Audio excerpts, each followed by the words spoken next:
My name is Catherine. I'm 24 years old and work at a preschool. Last year, I got married and now live with my husband, George.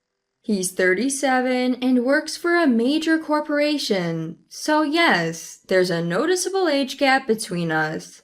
Before we got married, George was incredibly attentive and kind. He would always make reservations at wonderful restaurants for our anniversaries and never forgot to buy me a gift. When I was bedridden with menstrual cramps, he'd swiftly buy me painkillers and sanitary products. I appreciated how understanding he was. His maturity and adult-like handling of situations made him all the more attractive to me.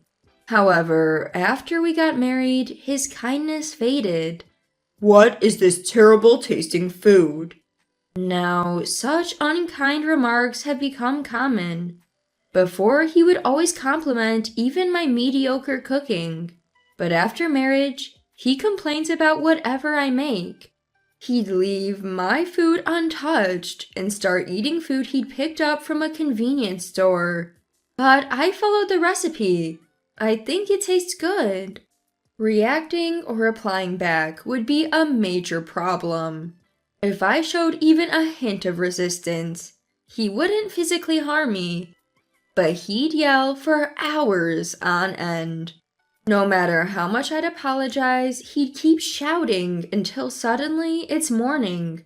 When this happens, it affects my job, so I've given up on talking back. This is the uneasy piece we've managed to maintain. I'm sorry, I'll cook better next time. Next time? When is that? You're so incapable. Don't you have any self-awareness as a wife? I'm sorry. No matter what he says, all I can do is apologize. I believe this is what you would call harassment. People often say you should see the true nature of your partner before marriage, but I failed at that. He used to be so kind. It was too hard to see this coming. His words hurt me daily, but I couldn't entirely give up, hoping he'd return to the way he was before. I couldn't get away from my husband because of these struggles. Then, as if to add insult to injury, I got news from my mom. She had been undergoing cancer treatment for a while, but unfortunately, it spread. It seems there wasn't much more they could do. The doctors gave her a year to live. I was blindsided and devastated. My parents' home is only about an hour drive from where my husband and I live, so I decided to visit my mom as much as possible. My husband didn't seem too happy about it. Every time I'd mention going to see my mom, he'd complain. You're neglecting our home to see your mother. What are you thinking? Mom's only got a year left, you know. I want to spend as much time with her as possible, so I don't have regrets. You think you're being a good daughter? You barely earn anything and can't even do the basics right. That's a bit harsh, don't you think? What's that? Got a problem? We live in this nice house because I'm the one earning the money. We lived in a house bought under my husband's name. Yes, he earned more than I did, but we couldn't buy the house outright, so we took out a mortgage. Before we got married, I offered to help with the mortgage payments. Back then, he sweetly insisted he'd handle it. Look at where that got us now. I might earn less, but I can help with the mortgage too. This house is under my name. It's my house. I knew arguing was pointless, so as usual, I just said, I'm sorry. When I apologize, he looks pleased, which I think is the safest way to handle things. After hearing about my mother's condition, I began visiting her more frequently. To not upset my husband further, I made sure to finish all the housework before heading to my parents. Sure, he'd complain, but I'd never talk back. I'd just keep apologizing. I didn't want to risk being banned from seeing my mom. Even after a tiring day, hearing my mother's voice would lift my spirits.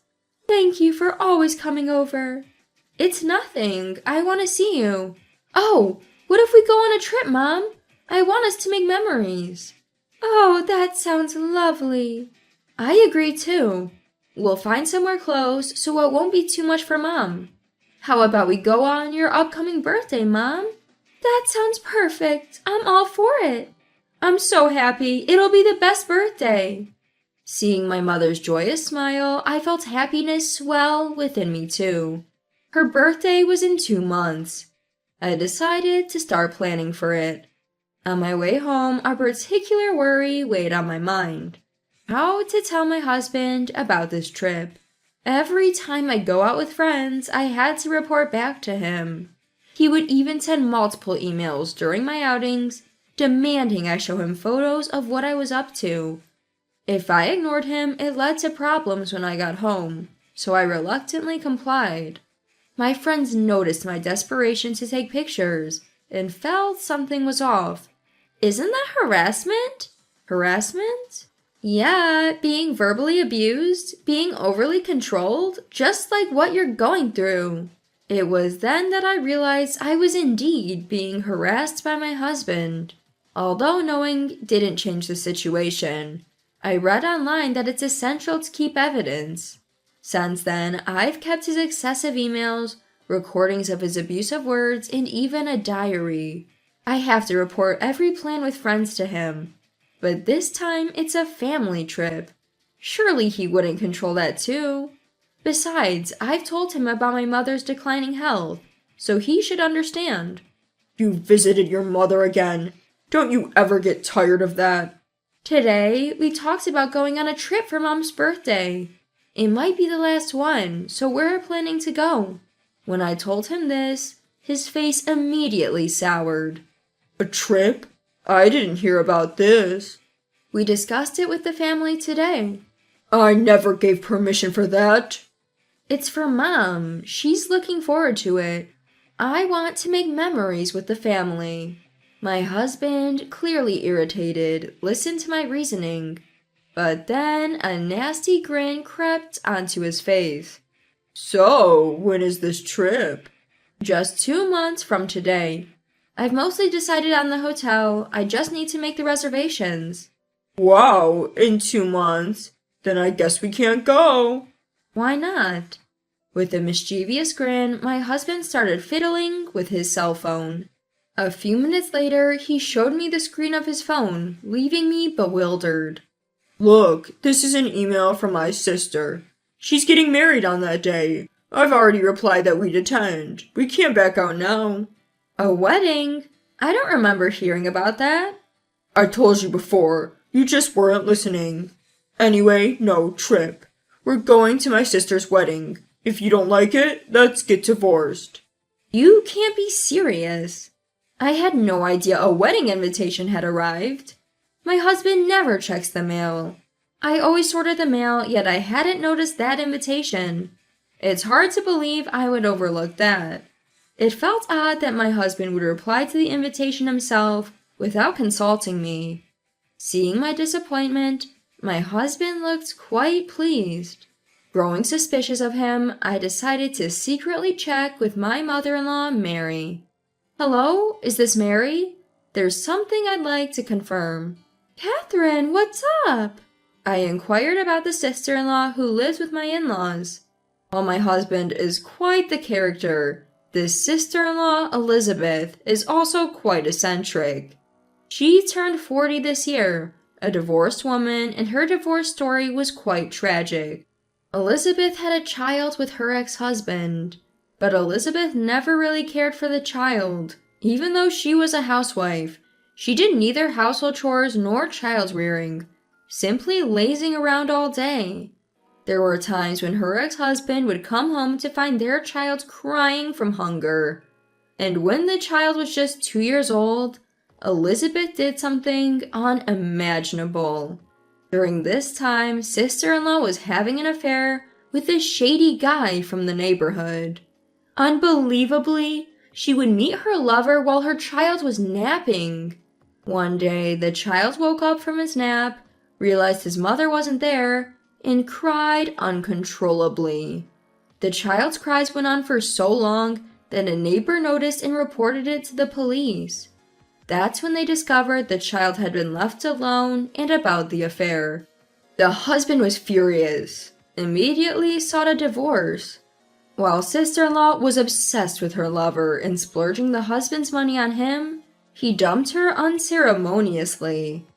She wasn't good at parenting, and even her own child disliked her, so she had no chance of getting custody. All that was left for sister-in-law were payments for the compensation to her ex-husband and child support. She returned to her in-laws' home. Soon after, she became reclusive, and that continues to this day. So, it was surprising to think that sister-in-law, who barely goes outside, would get remarried.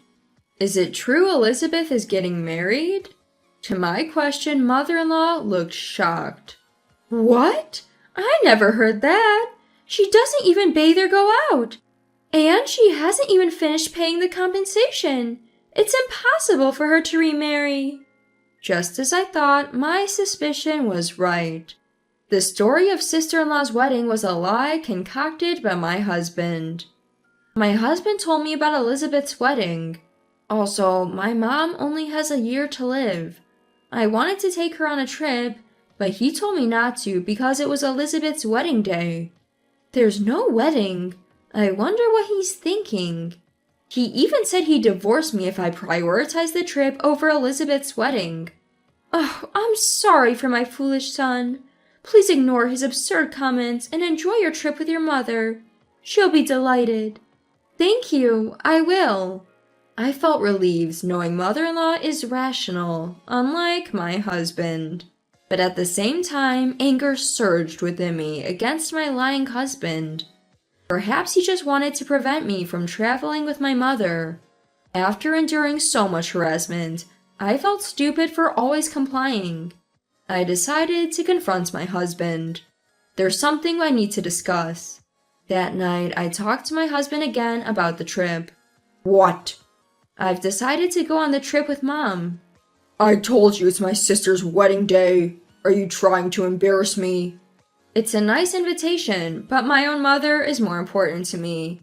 So I can't attend on that day. Enough of this. Let's divorce. Leave my house right now.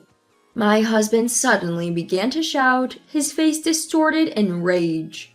Probably because for the first time, I had resisted and didn't obey him. He started flinging things, like the TV remote and books nearby.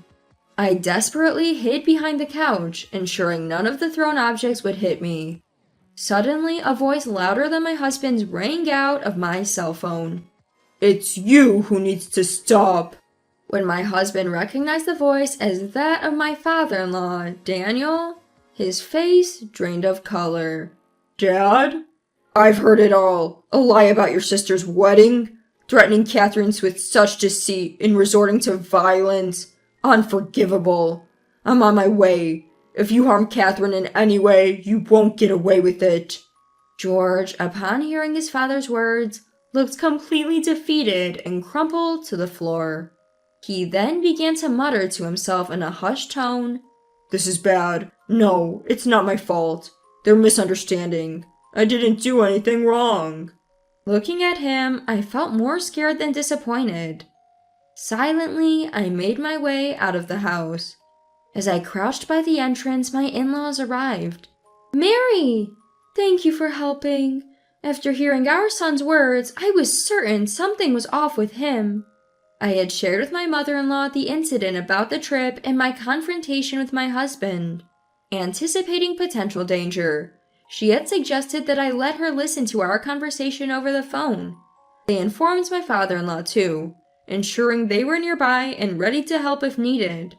We're going in to confront our son. If you're feeling up to it, Catherine, join us. We will protect you always. Daniel's words felt incredibly reassuring. I followed my in-laws back into the house where my husband was. Hey, the house is a mess. What have you done?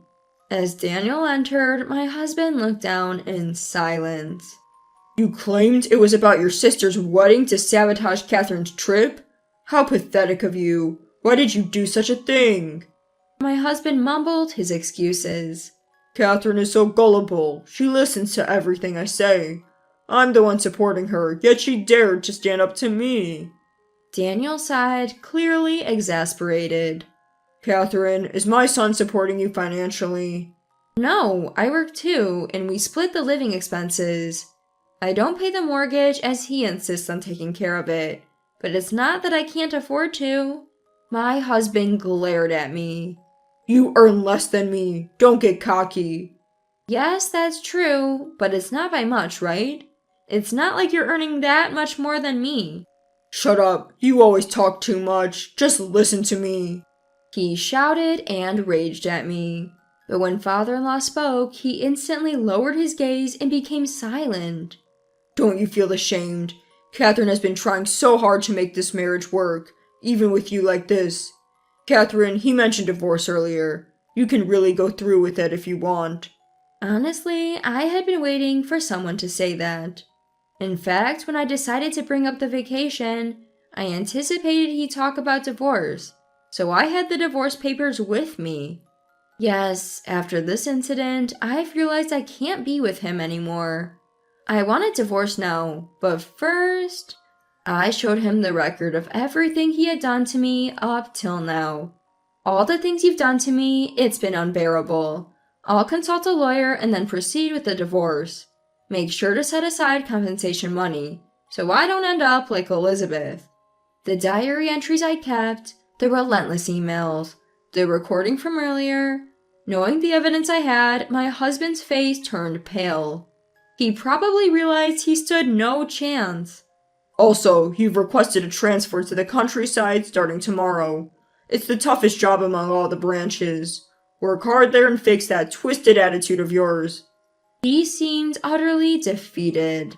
He had used his father-in-law's connections to land his job at the company, and with father-in-law holding a higher position, he couldn't refuse. Moreover, because of the transfer, he'd have to give up our house, his pride and joy. He had lost everything in an instant and could only hang his head in defeat. I packed my things that same day and decided to temporarily stay at my in-laws' place. If I suddenly took my belongings and went home, my mother would find out about the divorce. I never wanted her to worry at the last minute, so I never told her about the divorce. Then came my mom's birthday. For this special occasion, we went to the Grand Canyon, a place brimming with nature, to help her rejuvenate. Turns out she visited this place when she was pregnant with me. I remember this place. When I was pregnant with Catherine, every time I dip into a jacuzzi, she'd give me a little tap from inside, like a gentle knock. Seeing my mom reminisce with such joy made me emotional. Look at how you've grown. Thank you for coming into our lives, Catherine.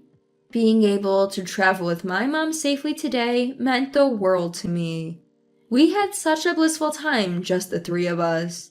Fast forward a year, and it's almost miraculous. My mother is still vibrant and alive. Apparently, the trip had been such a blast for her that she's been brimming with enthusiasm for more.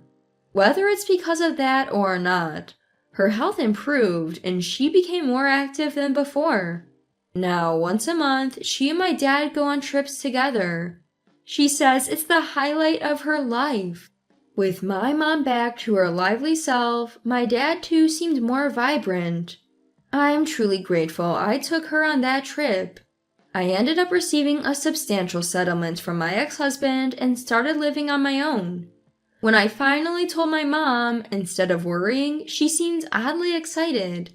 Do tell me all about it. Surprisingly, she was eager to hear about my misadventures, almost like it was a plot from a TV drama. She listened intently to every word. On the other hand, my ex was transferred to a demanding branch office, and apparently works himself ragged every day.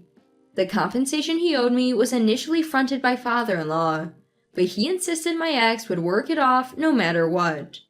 A few days ago, I received a video message in my inbox sent by my ex. In it, he was tearfully apologizing. But when I listened closely, it was all about protecting his own interests.